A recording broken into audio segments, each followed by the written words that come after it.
From popular aged theaters boasting intriguing histories and all manner of paranormal activity, to plantation villages where it's rumored the chilling, ghostly manifestations of former workers still wander. Are you ready to brave our second list of picks for some of the most haunted places on the islands of Hawaii? Number 5. Washington Place. Washington Place, located off of South Baratania Street in the Hawaii Capital Historic District of Honolulu in Hawaii, is a Greek revival-style palace notable for acting as site to the arrest of Queen Lili'uokalani during the overthrow of the Hawaiian Kingdom, and later for its hosting of the governor's residence. Historically, in 1837, one John Dominus, joined by his Bostonian wife Mary and son John Owen, would relocate to the islands, and in 1842 they would set to work on the construction of an abode. However, sadly, in 1846 John would be lost at sea, and the widow Mary would be left to rent out their rooms in order to support herself and son. In 1862, John Owen Dominus would marry to Lydia Kamakaihapaki, the heir apparent to the throne of the Kingdom of Hawaii, and the future Queen Lili'uokalani, after which Washington Place was selected as their primary royal residence. In 1889, Mary Dominus would pass on, and John Owen would follow his mother into death just 2 years later in 1891, after which the property was left to Lili'uokalani, who'd just ascended to the throne.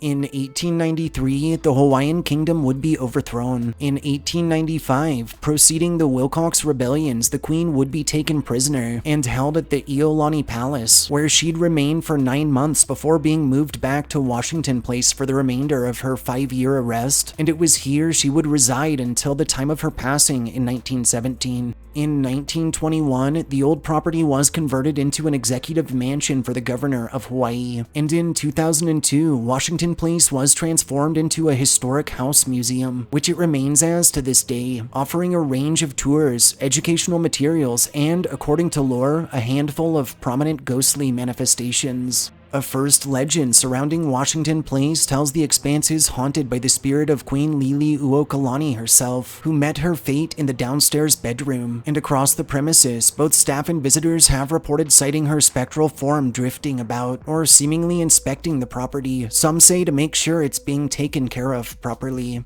A second fable tells the site is roamed by the soul of former Governor John Anthony Burns, who served from 1962 to 1974, and whose charming apparition has actually been known to give full tours of his former place of living to unsuspecting guests, who are always left in shock when he concludes by either vanishing entirely or walking straight through nearby walls.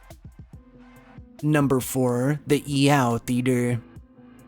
The Tao Theater, located off of North Market Street in Wailuku on Maui in Hawaii, is a Spanish mission-style venue originally designed as both a movie and vaudeville showhouse that boasts the title of being the last surviving historic theater on the island, and whose bounds today act as home to Maui on stage. Historically, grounds for the Tao Theater would be broken through December of 1927 under H.B. Weller and Manuel Gomez Pascual, with its design handled by Edward Walsh, and after a 9-month construction, the establishment would open its doors on August 22nd of 1928. The Tao, which took its name from a small bait fish, would act as one of several theaters across Wailuku. However, alongside its screening of movies, it would also offer live stage performances and would provide a venue for a number of notable names, including the likes of Bob Hope, Betty Hutton, and even Old Blue Eyes himself, Frank Sinatra. Sadly, following declines in business, the theater would close its doors through the 1980s, after which it would be threatened with demolition. However, concerned residents would step in, and in 1984, Maui Community Theater would take up residence on site, after which a range of fundraising and restoration efforts were launched. In July of 1993, the site would be purchased under Maui County, who would dish out the remaining necessary renovations and remodels. And from 2010 and onward, the Maui community, now recognized as Maui on Stage, has continued its use of the property. The Tao Theater remains open into the present, hosting live performances, a range of events and classes, and, according to local legend, an assortment of chilling hauntings, with both staff and theater goers reporting lights that flicker or flick from on on to off by themselves, disembodied voices heard from empty spaces, objects spied moving inexplicably, and encounters with shadowy figures that stalked the living. Several informal investigations of the premises have yielded high EMF levels, constant malfunctions with gear, and orbs and strange silhouettes captured in photography and video, while others have told of extreme cold spots and of the unnerving feelings of being watched, followed, or even of being brushed up against by someone or something unseen.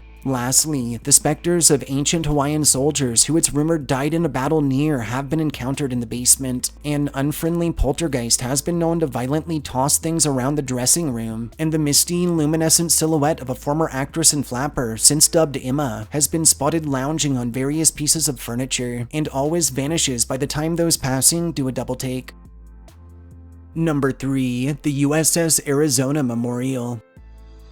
The USS Arizona Memorial, located within Pearl Harbor on Honolulu in Hawaii, is a monument acting as part of the larger Pearl Harbor National Memorial that stands to honor the 1,102 out of 1,177 sailors and Marines who perished on the USS Arizona during the attack on Pearl Harbor on December 7th of 1941. Historically, the USS Arizona would mark the second and last of the Pennsylvania super dreadnoughts built under the US Navy through the mid-1910s, and through the 1920s, she would be welcomed into the Pacific Fleet and would embark on a journey to her new headquarters at Naval Station Pearl Harbor. On December 7th of 1941, the Arizona was hit by armor-piercing bombs courtesy of Japanese torpedo bombers, and following one of said projectiles finding its way into the vessel's magazine, she would explode violently, resulting in the deaths of most of her crew. Even more tragic, the wreck of the Arizona remains at the bottom of Pearl Harbor to this day, directly below the memorial, which was dedicated on May 30th of 1962 to all those who fought and died in the brutal assault. The memorial consists of an entry, a shrine, and an assembly room, which in turn features 7 large open windows to commemorate the date of the attack, and an open section of flooring overlooking the wreckage acts as a significant point, from which visitors often pay their respects to fallen sailors by way of throwing flowers over its edge. The USS Arizona Memorial remains open into the present, and additionally includes the preserved battleship USS Missouri, on which the Japanese actually surrendered to the US, effectively ending World War II. Access to the USS Arizona is available by Navy boat following an online reservation, and the site welcomes around 1 million or so individuals who do just that every year. Not surprisingly, the whole of this sunken graveyard is rumored to be haunted by the spirits of the many who were taken too soon, and throughout its facilities, both officials and visitors have reported water faucets that turn on and off on their own, strange voices heard through radios which, incidentally, frequently switch stations inexplicably, instances of heavy doors opening and closing as if someone unseen is passing through them, and ghostly faces that materialized in the glisten from the oil spill surrounding the wreckage. Chillingly, when it was discovered the Arizona couldn't be salvaged, and that removal of remains would prove too difficult a task, the Navy was forced to abandon 1,102 of the strike's resulting bodies, all of which were left with the ship as a permanent tomb. And following, a bulk of those few survivors would request their ashes also be sprinkled onto the site so that they might lay at rest with their fallen brothers. Also reported throughout the area are inexplicable bouts of sadness felt spontaneously by visitors, strange occurrences and pranks experienced by staff that are attributed to a presence dubbed Charlie, and even fables from seamen who have claimed to have passed the spectral form of the USS Arizona as she glides across the waters at unnatural speeds. Lastly, one grim tale tells of a sailor who was shot for leaving his post during the attack, and some claim you can still see his spectral, glowing form roaming the deck of the not-so-dormant vessel at low tide. Number 2. Hawaii's Plantation Village. Hawaii's Plantation Village, located off of Waipahu Street, out of Waipahu, and within the Iwa district of the island of Oahu in Hawaii, is a popular living history museum housed within a former sugarcane plantation town that now hosts a census-designated place, whose bounds offer educational materials interpreting the history of life on such plantations, and that contain more than 25 restored authentic and replica structures. Historically, early Hawaiian people would settle around a spring in the area long before Western civilization had ever set foot on the islands. They would call this spring WAIPAHU, and it would be honored as the capital of Oahu, at which royal bloodlines would gather to enjoy feasts, relaxation, and fresh water directly from the source. In 1897, the Oahu Sugar Company was incorporated, after which its board of directors would set their sights on a sugar mill in Waipahu, around which they'd form a plantation, where countless workers were recognized only as numbers, which were assigned to them inscribed on metal discs roughly the size and shape of silver dollars, and after which they were divided into camps by ethnicity. In 1961, AmFac would acquire the plantation. Following its 1995 harvest, the Oahu Sugar Company would cease all operations, and in 1973, the city and county of Honolulu, accompanied by the state of Hawaii, would purchase 40 acres opposite the old sugar mill, on which they'd establish the Waipahu Cultural and Garden Park, known today as Hawaii's Plantation Village. The village remains open from 9 a.m. to 2 p.m. from Monday through Saturday, and offers a gift shop, guided tours, a range of educational exhibits, a number of events, and an annual Halloween festival called the Haunted Plantation. While this latter title and gathering may inspire visions of games and fun times, and from what we've heard, it certainly is that, Hawaii's Plantation Village holds a much darker reputation, revolving around its very own, very real paranormal activity. Chillingly, on December 7th of 1941, during the attack on Pearl Harbor, Imperial Japanese Navy planes would fire unremorsefully at the sugar mill, resulting in the death of one civilian coupled with the injuring of 7 others. In this incident, in addition to whispers of ancient spirits angered by the once sprawling plantation's construction, are thought to be at the heart of the site's ghostly occurrences, with both staff and visitors reporting instances of dogs reacting to unseen presences, extreme cold spots, and the unshakable feelings of being watched, followed, touched, grabbed, or terrifyingly, even choked by a presence unseen.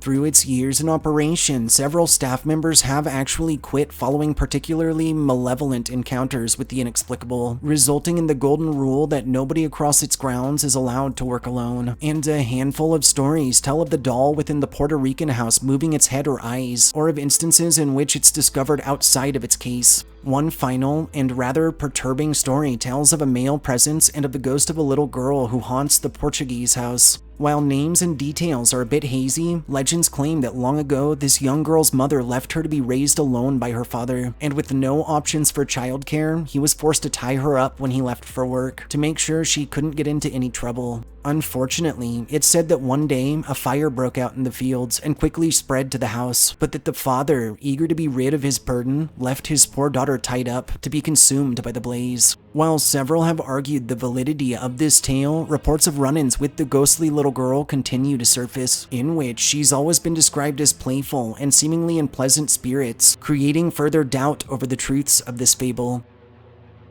Number 1. Iolani Palace.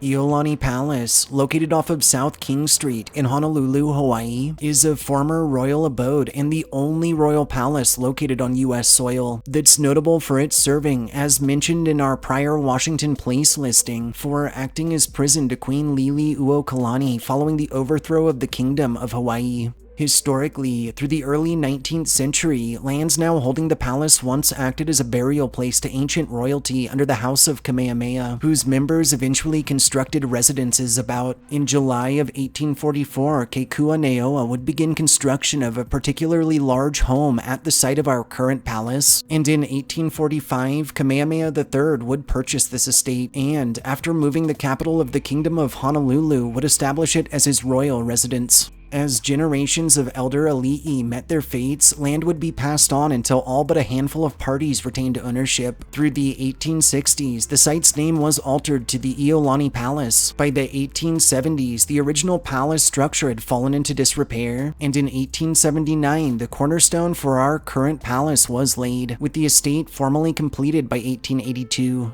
Following the overthrow of the monarchy in 1893, the palace would be renamed as the Executive Building under the Republic of Hawaii, while former royals' possessions were auctioned off. After Queen Lili'uokalani's arrest in 1895 and subsequent trial in the throne room, she would be held at the Executive Building for 9 months. In 1935, the original title of Iolani Palace was officially restored, after which, through the 1960s, a series of remodels, refurbs, and restorations were launched, and in 1969, the government would officially vacate the property, leaving it in the hands of the Friends of the Iolani Palace. After extensive efforts, a good number of the palace's original antiquities, which were either sold or auctioned off, have actually been recovered, and the expanse remains open to the public, offering both tours and an assortment of annual events. Through its lengthy existence, Iolani Palace has been shrouded in legends of supernatural activity thought to stem, quite simply, from restless spirits tied to ancient burial grounds, and to the many connected to its bounds in lives since past. And those frequenting the expanse have reported doors that open and close on their own, lights that flick from on to off spontaneously, objects sighted moving around inexplicably, disembodied voices and footsteps heard from empty halls and rooms, and encounters with ominous, shadowy figures. The spirit of Queen Lili'uokalani is suspected to remain, alongside the souls of other members of the monarchy, and several who hold blood connections to Kalakaua and Kapiolani have even told of instances in which they've detected chanting or old-timey music emanating from the upstairs bedroom, where Queen Lili'uokalani was once held.